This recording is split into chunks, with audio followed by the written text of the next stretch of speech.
Hey, hey, hey. It's Tuesday. It is definitely Tuesday. How's it going, Absolutely. Val? It's going really well. Good, Yeah, it's going good, really good. well. How about you? It's going good. It's been a good week so far. Had a good weekend. Rolling into a good week. Still dealing with this pollen here in Georgia, so that's always interesting when the pollen season hits. So I'll be fine by May. I'll be good. Just got to make it through April. Make it through April. Oh my goodness. Yeah. It Yeah. seems like it gets worse every year. It really does. This season is like by far. I've already lost my voice. I've already had like the sinus congestion. Normally that comes like later, but it hit like fast and it was pretty intense. So hoping that it'll just my body will get used to it and then we'll be normal. It'll be I got a okay. question for you. How many Okay. more Mondays do you have until the end of the school year? Because I know you're counting down. I have 5 more Mondays to go. See, if you really been in the game, like if you're a vet, we don't count days. What is that? What's them numbers? Them That's a double rookie move. digits. What? That's a rookie move. Don't count days. No. We got 5 Mondays. Okay. I'm here for it and I'm ready. I love it. You can do it. 5 more Mondays. I love it. Yes. Yes. I Yes. love it. So this week we are talking about executive functioning. What the heck is that? If you've never heard that word before, you're thinking, what does this even mean? How does this even relate to education at all? And if those are some of your questions, then you have tuned into the correct episode of Tuesday Talks because we are going to break it down for you. And as always, provide those solutions that are teacher focused and parent focused as well at the end. So be sure to stay tuned for that. If you're joining us live, please go ahead and share the link for our live feed on whatever social media platform you are joining us on. And if you're catching the replay, please go ahead and grab that link and share it out with friends, colleagues, so that they can get this information as well, because I think it's really, really important. So, when we talk about executive functioning, just to give you a definition for what that is, it is like the mental processes that enable us to plan, to focus our attention, to remember things, and to juggle multiple tasks. So, if you want to get really sciencey, it happens in the frontal lobe of the brain. And this part of the brain isn't even usually fully developed until about age 25, which, as we talk about how executive functioning deficits might look in school, you'll understand why you feel like you're saying the same thing over and over to your students and to your kids because that part of the brain and those skills are just still developing. So, have you ever had an instance where you feel like you've heard this word before, Val, in the classroom, or an instance where you've seen a student maybe have challenges? You know, I've been teaching this is year 18.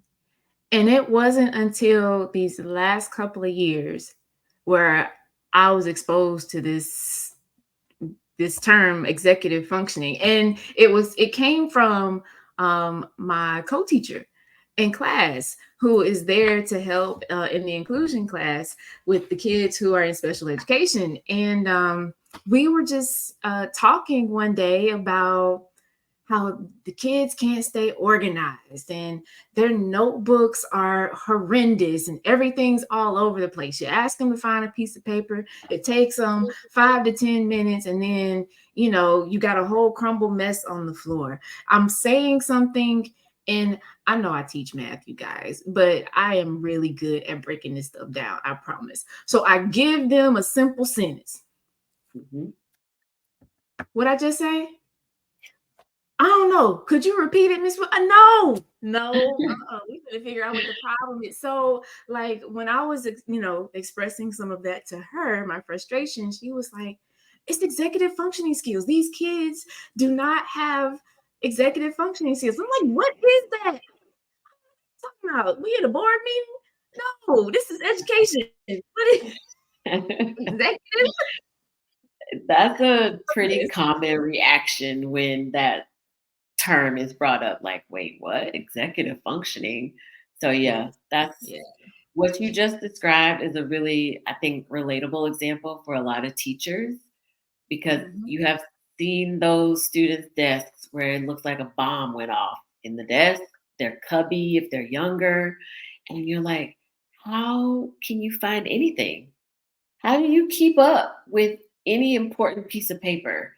Because it is just all in there together. No organization, no structure. You ask them to get something, they're pulling stuff out and things are just raining down on the floor from their Yep. desk. So I'm sure any teachers that are watching can relate to that completely. So when we think about executive functioning, again, we talked about it's that mental process that enables us to plan, focus attention, remember things, and juggle multiple tasks. There are some components that go along with that, and we're gonna break down some of those for everybody tonight. So, some of the components are metacognition, impulse control, emotional regulation, flexibility, working memory, self monitoring, planning and prioritizing, task initiation, and organization. And we are going to break down each one of those for you and drop those in the chat for you as well.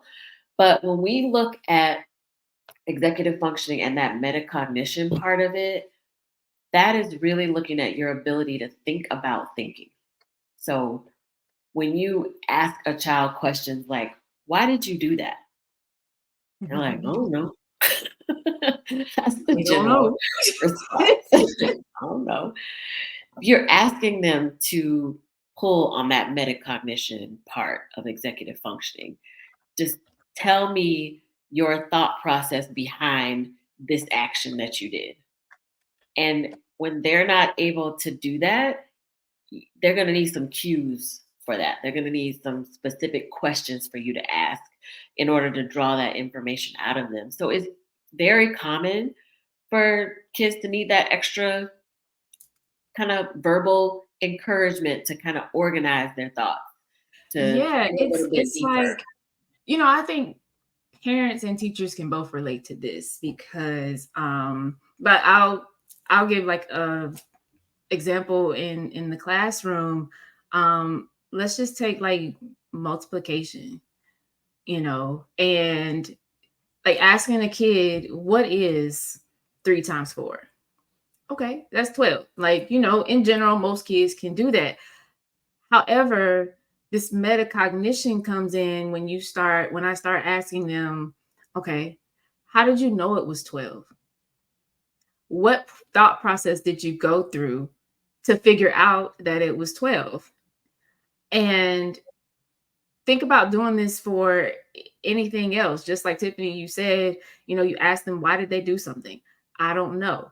It's a quick response because it takes thought about their thinking process.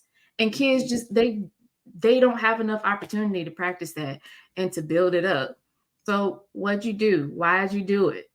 Being able to explain your decision or your action or the thoughts that led up to those things. That's Yeah, what that is. that's huge. And at home, it might look like, you know, I'll take my son, for example, tonight. He used the electric pencil sharpener and then opened it up for whatever reason, and there are pencil shavings all over the place. And I'm like, what?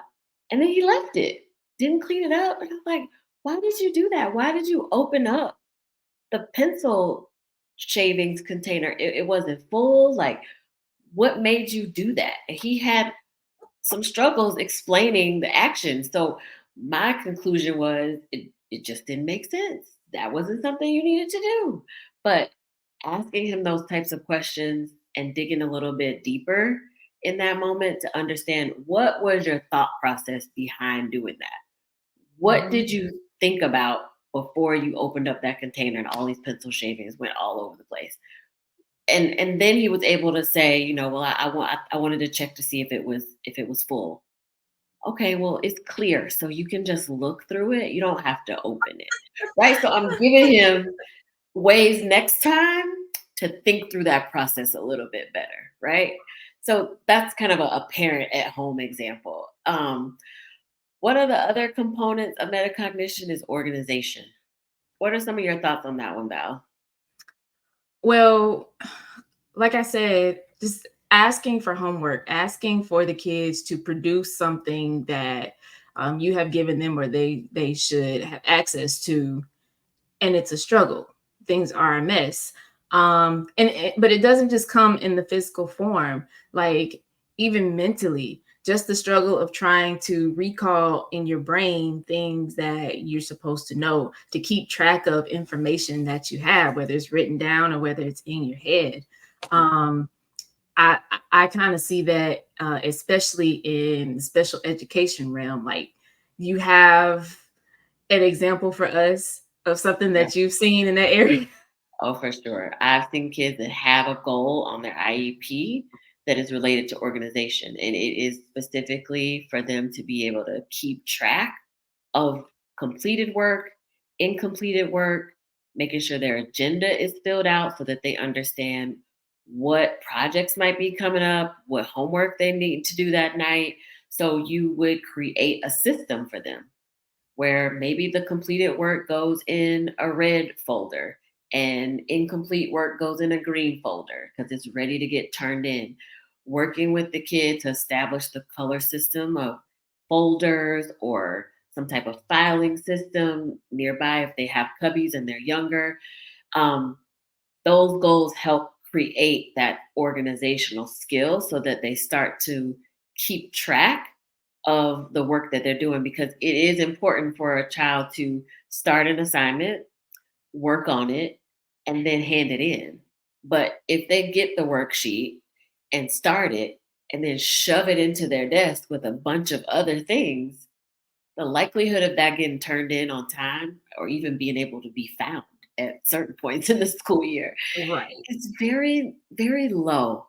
Um, at home, it might look like misplacing toys and items. So you want to teach your kid, hey, your shoes go in the closet. They don't go by the front door, because when it's time to go, I don't have time for you to look for the one shoe because it's time to go. I'm sure you have experienced that with Well, younger it's adults. like, okay, so with the shoe thing, it's like, why do I have one shoe in this room of the house and then the other shoe is way on the like, did Yeah. you not take them off at the same time?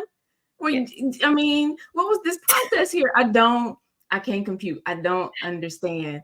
But setting up that structure, and it's, I feel like too, it's important that some of that should be developed with the kid, so that they can start understanding the process for how to set up these structures and organize things for themselves. Because I'll be honest, I didn't learn how to do that until I was an adult. And even now, I still struggle. So, like, it's huge. It's very important. And the earlier they can learn it, the better.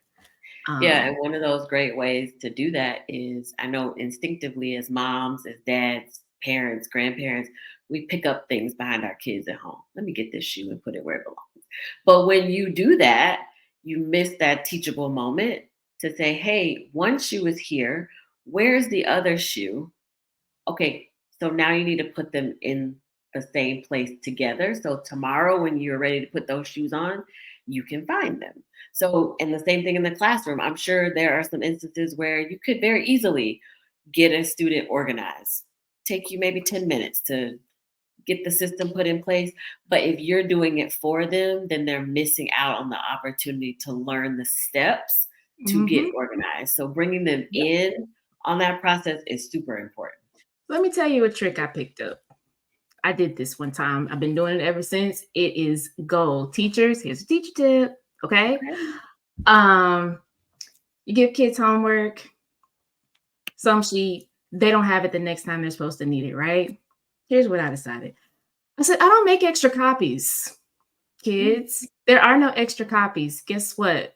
If you need it and you don't have the sheet I gave you, you're gonna have to get a piece of paper, a plain piece of paper, and you're gonna have to copy the entire worksheet over again so you'll have it. Do you know how magically these children produce papers?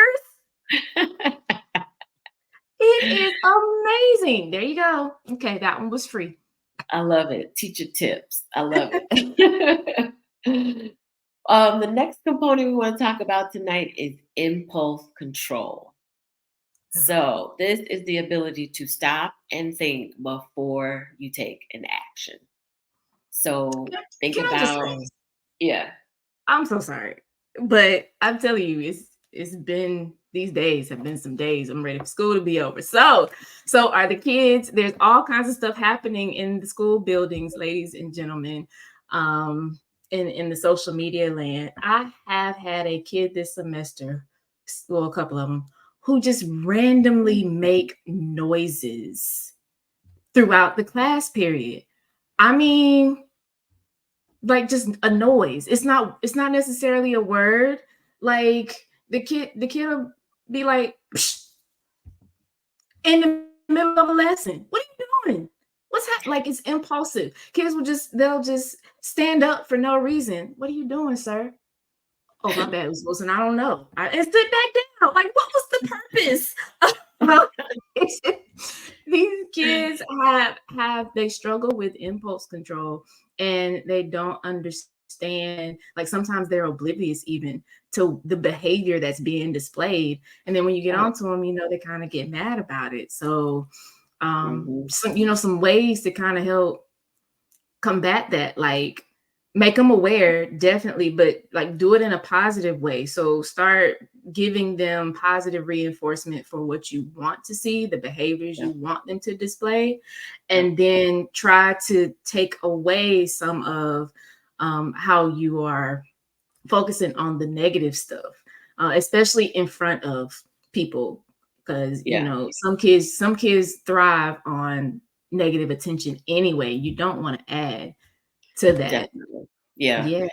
Bringing that behavior to the child or the student's awareness is key, because most times they're not even aware of what it is that they did. So, like, for example, impulse control can be a toddler that just takes off running into the street, and there's no thought behind it. It's something was across the street or something was in the street and I wanted to get to it. And so, I just take off running as a toddler. Older kids, I know, I worked with some students who are just in love with video games and just will randomly just make a noise from the game, and their body will make jerky motions that go along with it.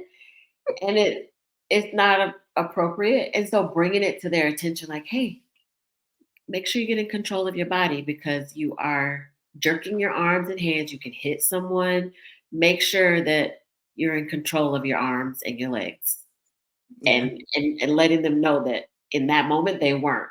So it brings awareness to the action. It brings awareness to them thinking about their action before they do it. Now, is this give them these strategies and this direct instruction one time and then bada bing, bada boom, they have magically developed impulse control? Absolutely not. No, it doesn't work that fast. No. I wish it did, but definitely consistently bringing attention to the behavior and then reaffirming that student and then giving that positive reinforcement is the positive reinforcement comes, of course, when they're displaying the correct behavior, but those are things that will help them start to become more independent with that impulse control. So definitely a good one. One of my favorite ones is task initiation. This is just like it sounds, the ability to get started on something. And this is one of my favorites because once a student or a child has developed some task initiation skills, their level of independence increases. So the higher their task initiation skills are, the less they need me to guide every single step of what they do, which frees me up to do other things. Mhm. Mhm. Absolutely. Like, and, from the teacher side, it's like giving the kid a multi-step assignment. And that, some kids, it's overwhelming. You give me more than two things that you want me to do at a time, and okay, I'm stuck. So you want me to do what? All over again, because either they're used to somebody always starting them off, always come and say, hey, okay, so this is what you're gonna do first. And a lot of times these kids um are used to people doing the Yeah. first thing for them. And we got to be really careful about that, because once they get out of school and have to start adulting, like, who's going to tell them on a daily basis, you need to do this, you need to go to this place, fill out this form this way, like that handicapness can't be there if they're going to be successful. Yeah, definitely. So sometimes kids that have difficulty with task initiation can come across as lazy or look like they always procrastinate, wait till the last minute. And sometimes they're just overwhelmed with looking at the task as a whole that they don't even know where to start. And so they Mhm. just freeze and then nothing gets started. And then if you are not aware that that part of their brain is still developing, even for those 13, 14, 15-year olds who have had homework at school for many, many years now, you think, okay, by now, surely you should understand. You have to get started on this. I don't have to jumpstart you. But the task may be overwhelming for them, and then they don't know where to start. I mean, I know as an adult, I've done that before. I felt so overwhelmed by the totality of something that I needed to do that I was just like, you know what? I'll just wait till tomorrow. Right now, Absolutely. I can't plan out those steps for that right now because task initiation requires planning and prioritizing. You have to think about what the plan is to get to that end result and then prioritize what should come first, what should come next. That's a multi-layered skill. So if you can help your student or your child get started with tasks more independently so that you are not always telling them what to do, but maybe asking the question, hey, what can you do to get started? That puts it on them to start thinking about what that first step is instead of you telling them what that first step is. Absolutely. Yeah. Um, one of the things on this list that strikes me is working memory. Hmm. And especially as I find myself having a whole lot more responsibility these days and things that are going on simultaneously. And working memory is just the ability to hold information in your mind and use it to complete a task. And so, this again goes to having trouble with like multi-step tasks, remembering directions, Yep. taking notes. Like, if you think about the average way teachers give notes and students take notes, like the teacher's talking and the kid's supposed to be writing at the same time. I don't know how anybody thought that was ever a good idea. Um, but part of that is how much of what they said can you keep in your working memory to Right. write it down and then pick back up where the teacher left off and still understand what's being said at the same time. Yep. That's hard for adults. So imagine how that is for kids. Yeah. So you have to explicitly teach kids how to take notes. Are they using bullet points down the margin? Are they just writing everything in sentences? How do you take notes? You have to explicitly teach that skill because some just don't organize information like that in their mind. And so it has to be explicitly taught. Talking about working memory, I've seen a lot of students that struggle with this and they have goals on their IEP to address it. And it comes back to math a lot of times because you're holding the functions that you need to do in your mind as you work through this multi-step division problem. Like it can really impair the end result, getting to that end result because holding on to those bits and pieces of information to get to the end is hard. So having those kids write out all the steps so that you as the teacher can see perhaps where the breakdown was. And I'm definitely not the math guru. I have said that on here many, many times. But have you She's seen good, similar? y'all. She just be playing. No, I don't. So have you seen that with all of your years teaching math in the classroom? I have, like, some of the things I've found that I've tried to get away from as the teacher, is like giving kids handouts of the notes. Like, I know it saves time and it has its place, especially for students with IEPs where that is like a requirement of what they should get. At the same time, remembering, not we're still trying to train them and teach them how to do some of these things and develop this executive functioning that they have. So I still have my kids write out what it is that they need to take on the notes. And then for those kids who need it, yeah, you're still going to get something. Okay. But you still need to practice this and learn this habit. Um, Teachers really don't take a lot of time to model how, like you said, how should notes be taken. Mhm. It can vary from subject to subject Yeah, how you take those notes. And so if it's, and it's especially bad the higher they get, because we feel like you should know this already. very. But if nobody explicitly taught it to them, Yeah, then they technically shouldn't know it already, you exactly. know? That's like expecting a 10-year-old to just know how to tie his shoes and nobody sat down to teach him when he was younger how to tie his shoes. Why would you expect for him to just know how to do that? Right. No, you Because have we love the Velcro shoes that don't take no time at all. Just exactly. come But on. you don't Okay. want to know.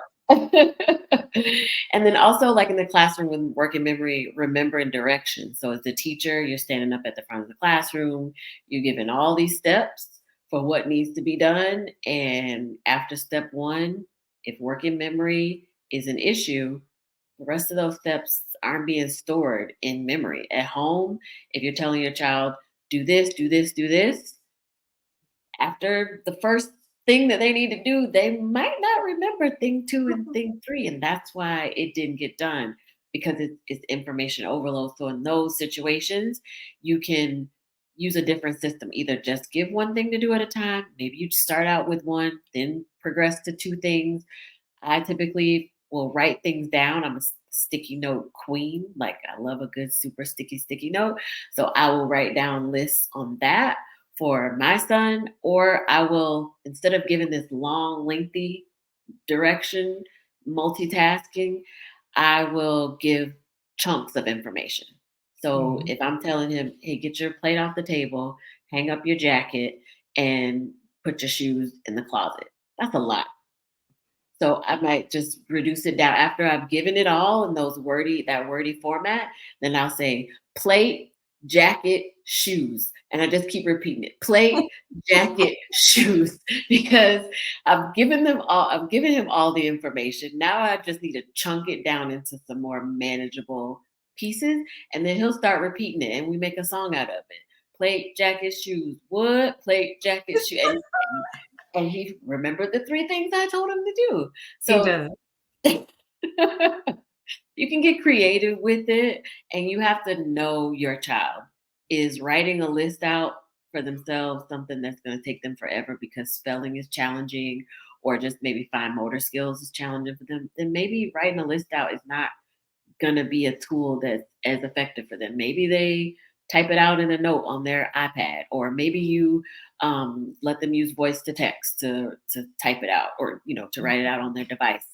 Whatever system you can put in place to feed into the skills that your child already has will be most effective, and then you'll have a higher likelihood of them using that again independently on their own, because remember, we want them to learn how to do these things independently so we don't have to continuously remind them all the time throughout their lives. So Life, because I mean, listen, after school, there's the right, job, there's the military, there's right, college, where they're going to be expected to be able to do these things and have these functions without somebody staying on them. I yeah, mean, we're adults, we all know.